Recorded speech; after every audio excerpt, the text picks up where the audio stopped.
Department of Homeland Security has once again pushed back border restrictions for Canada and Mexico, prohibiting non-essential travel. Alexandra Rangel joins us from downtown Calexico with more on what this means for businesses near the border.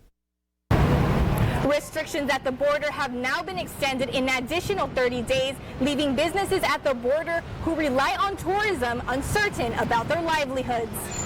Without the border, we can't do nothing, you know. David Dadul was expecting to finally see his Mexicali customers next week. June 21st was the date set by the Department of Homeland Security for a possible lifting of border restrictions for non-essential travel. With cases continuously rising on both sides of the border, DHS Acting Secretary Chad Wolf announced Tuesday morning that border restrictions would be extended, saying based on the success of the existing restrictions and the emergence of additional global COVID-19 hotspots, the department will continue to limit non-essential travel at our land ports of entry with Canada and Mexico. We spoke to a taxi driver in downtown Calexico. Business has been slow, but he agrees with DHS and says it's for the best, adding the death toll in Mexicali is alarming.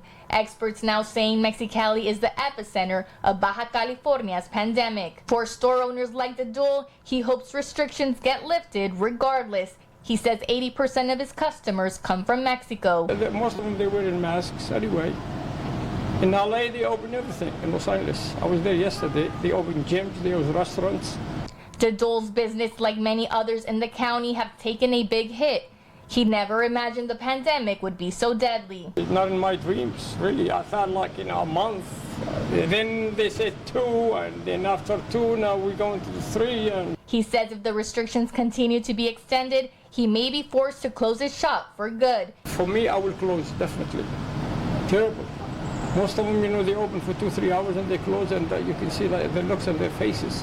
Restrictions have been pushed back to July 21st. Whether or not that date will be pushed back for a 4th time is still unclear. Reporting in downtown Calexico, Alexandra Rangel.